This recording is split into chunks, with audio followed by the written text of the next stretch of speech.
Hello and welcome to the El Paso County, Colorado Comprehensive Plan series to present some preliminary components of the comprehensive plan being developed.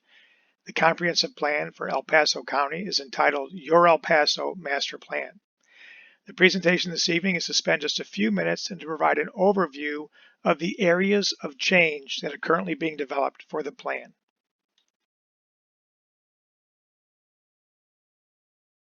The agenda for this brief presentation is to provide an overview of the areas of change and the importance in this approach, to provide a review of the draft areas of change being developed specifically for El Paso County, and at the end of the presentation, I will provide a direction as to how to provide additional feedback through an online questionnaire, an online mapping tool, and to direct you to where you can see a summary document of this presentation to read at your leisure after the presentation is over.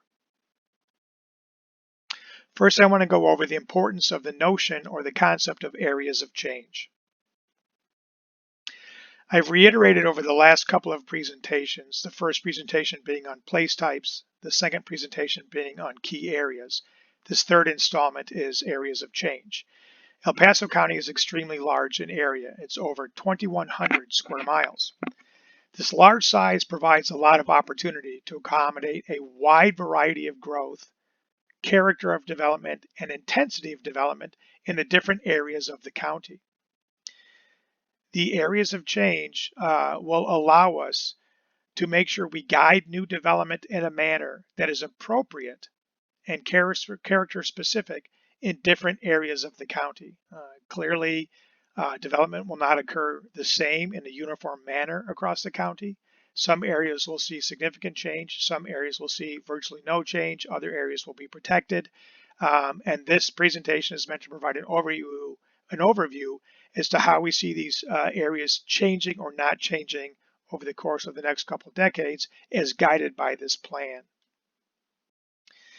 The areas of change that we are developing really sets the stage for the character and development of changes to occur in the county, where and to what intensity. The areas of change will work in conjunction with the key areas and place types presented in installment 1 and installment 2 of this three-part series. And we'll begin to differentiate the different areas of the county for change and other areas for protection. This represents the full range of anticipated levels of development and different levels of growth and how they will be accommodated over the course of the next couple of decades. The areas of change that we are developing include protected and conservation areas, minimal change areas that are currently undeveloped, minimal change areas that are currently developed, areas of transition, and areas of new development. What I'd like to do now is go over and provide an overview summary of the draft areas of change that are being developed for the El Paso County Comprehensive Plan. The draft areas of change again include protected and conservation areas, minimal change undeveloped areas, minimal change developed areas, transition areas, and areas of new development. Other areas that are mapped but we are not making recommendations for are no change areas. These include military reservations and incorporated municipalities. Although military bases and other cities or municipalities exist within the county does not have jurisdiction over these areas, and therefore we do not make recommendations regarding how these areas may change. Areas of change are organized into character descriptions. We provide a locator map, and detailed recommendations are being developed right now. This presentation is meant to provide an introduction, into the different areas of change. So what you see here on the map on this page are the areas of change mapped out over all of El Paso County, and I will walk you through this real quickly. First, I want to draw your attention to the light gray areas where it says Colorado Springs in the middle. The light gray areas on the map indicate existing incorporated municipalities. The county is not planning within these incorporated areas because we do not have the authority to do so. They represent Colorado Springs, Monument, Fountain, and other cities within the county. Then take a look at the dark gray areas: Fort Carson, the Air Force Academy, Schriever Air Force Base, Peterson Air Force Base. These are existing military reservations. Again, they exist within the county, but the county does not have jurisdiction. For the light gray and dark gray areas, we are not making recommendations. For the areas in color, we are. And I'll walk you through these. The bright green areas that you see sort of little pockets throughout, those are protected and conservation areas. The largest area of change is the purple area, which covers most of the county. This is a minimal change. These are areas that currently largely undeveloped, and we likely anticipate seeing minimal change in these areas. The aqua green sort of a color are minimal change developed areas. These are areas that are developed right now at different levels. They have their own sort of existing and defined character, and we expect to see very minimal change to these developed areas. The next area is the red area. These areas that we would anticipate seeing transition. These are currently developed areas that we would likely anticipate being developed, transitioning into a different type of land use over the next couple of decades. And then the yellow area that you see, the large area here along the eastern edge of Colorado Springs, basically, these are areas that we would like to see new development take place. These are largely undeveloped areas where new development will likely occur. The last one, the first one we're going to go over, we're going to go through all 5 of these now. The first one is the protected or conservation areas. And you can see here on the map, these are all the green areas you see scattered around. These are areas of the county that are unlikely to change. These are areas with local, ecological, or historical influence that should be and will be preserved. The existing development setting within these areas will remain, and the place types will remain as development occurs around these areas and in different areas of the county. And these are examples of what some of those protected or conservation areas look like right now in the county. Next up is the largest area of change called minimal change undeveloped areas. These are largely undeveloped areas. There's a little bit of development in these areas, but you wouldn't drive through these and characterize them as heavily developed areas. They're largely undeveloped areas that are lacking development and lacking any presence of significant natural features and areas. Some of these areas, some redevelopment of select sites or underutilized areas may occur adjacent to existing built-out sites, but infill development or new development will likely be very limited in scale and will maintain the existing character of these areas. So these areas are largely undeveloped and will largely remain unchanged. Potential new development on some undeveloped land in these areas may happen, but overall no change to the prioritized rural and natural environments of these areas. Examples might include an underutilized land in a large lot residential place type, may be developed as a new large lot home to provide additional residences, but the overall character of the area will not change just because a new house might get built. So here's an example of some of these areas. Again, these are considered to be minimal change, largely undeveloped areas of the county. The next category is called minimal change, but for developed areas. And these are areas that have undergone development over time and have a very established character. These developed areas of minimal change are largely built out, but may include isolated pockets of vacant land or underutilized land or vacant parcel.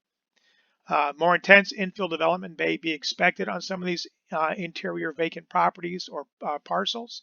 They may include a mix of uses or a scale of development that is a little bit different, but it is not anticipated to significantly change the character of these already developed areas. So you may get minimal change, minimal development, but not much. The inverse is also possible, where you could get an undeveloped portion of a place type could be redeveloped with even less intense suburban scale. So regardless of the future development in these areas, even if they evolve on a partial basis to a different place type, the overall character of these areas will be maintained. An example could include a large amount of vacant land in a suburban place type adjacent to an urban residential development. The vacant property may be developed in a manner consistent with the area next door, but will not be greatly more intense, nor will it change the overall character. These are a couple of different examples of developed areas in the county that we would anticipate being minimal change. You may get development here or there within these areas, but not so much so that it would change the overall intensity or character of the areas. So minimal change to these developed areas. Next up are the transition areas. You can see these sort of scattered around in the red. The biggest one being surrounded sort of a hole in the donut, if you will, of Colorado Springs. These are areas that are fully developed but may completely change and significantly in character over time. Development is expected to be intense enough to transition this area into a different type of place type. I'll give you a couple of examples of that. The first example is you may have a failing strip mall or failing commercial center. Might just not be a great location for commercial, and maybe the development is aging, a bit antiquated. Someone may purchase the big commercial property and surrounding properties and put in an office park or professional park or light industrial use or office use and transition it from a regional center into a new employment center. So the area may transition to something else. Another example is you may have a blighted suburban residential area where you may have some homes, new roadways have gone in. These roadways are significant volumes of traffic, making the area less likely or attractive for residential uses. These areas may transition from single family to multifamily, or they may transition to a new regional shopping center to provide goods and services to support the surrounding residential areas. So it may be an older, existing, blighted, or less attractive residential area that gets redeveloped over time into a compatible use to service the surrounding residential, but the use itself may change for this area. So these are examples of areas, again, fairly major roadways, major intersections. These areas, as markets change over time and desirability for different uses changes over time, these areas may transition from commercial to light industrial, from light industrial to office, from residential to multifamily, from multifamily to employment or shopping. A little bit more flex on these larger corridors depending on market demand over time. Next up is new development. And if you take a look at the map on this page, you'll see these areas highlighted in yellow, primarily adjacent to the eastern edge of Colorado Springs and extending eastward. There are a few other areas as well, but that's primarily where they are. These are areas that we would anticipate being significantly transformed over the next several decades as new development takes place. These are largely undeveloped or agricultural areas, and they are largely adjacent to or nearby existing built out or developed areas and along major roadways. These are the areas where growth and development naturally occurs over time. Development in these areas may very well match the character of surrounding or adjacent place types, and development in these areas may also be different than the surrounding areas but support those. For instance, you may have a residential neighborhood, but the area along a heavy corridor may develop as commercial to provide the goods and services for the adjacent residential area. But these areas in yellow on this map are the areas where we would anticipate new development primarily taking place. Provide a couple of examples. Example one is agricultural land that is immediately adjacent to a residential subdivision or residential development. It may very well likely be that over time, the agricultural land adjacent to the large lot residential will in and of itself be developed as large lot residential development, similar to and compatible to the existing large lot residential that is already there. Example number two is you may have a large area of vacant land near a large residential area, and it may be on a major corridor. This vacant land may develop as a regional shopping center to provide goods, services, entertainment, restaurants for that large residential area that is nearby. So it may not develop as residential because there's residential nearby. It may develop a supporting use to support and provide goods and services for that existing residential area. And these are the types of examples we're talking about these new development areas.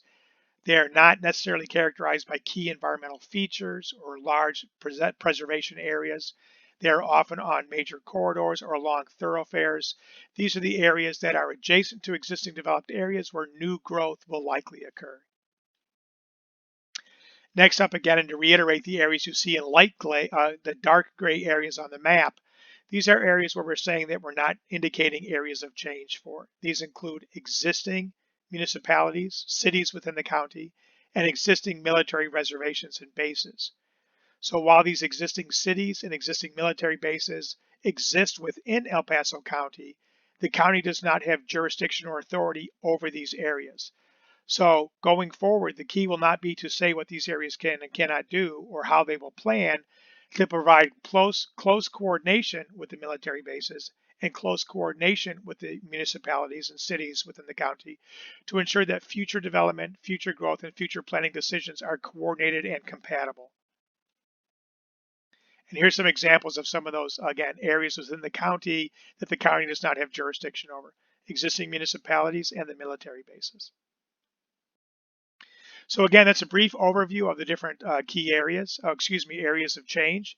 They are, again, protected and conservation areas, areas of minimal change that are currently undeveloped, areas of minimal change that are currently developed, areas that we will likely see as a transition over time from one type of development to another type of development, and then areas that will see new development take place. So areas that are agricultural or currently vacant, where new growth and new development will likely take place. So again, if you click below here, you will see a link to take an online questionnaire. The questionnaire is a chance for you to provide feedback on everything we just reviewed.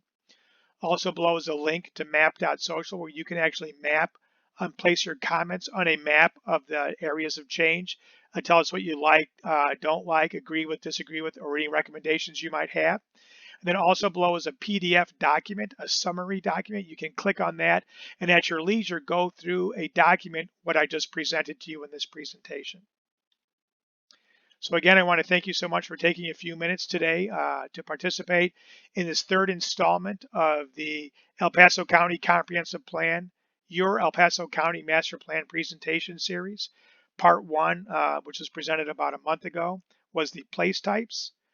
Part 2, which was presented about 2 weeks ago, was the key areas. And this installment is Part 3, areas of change.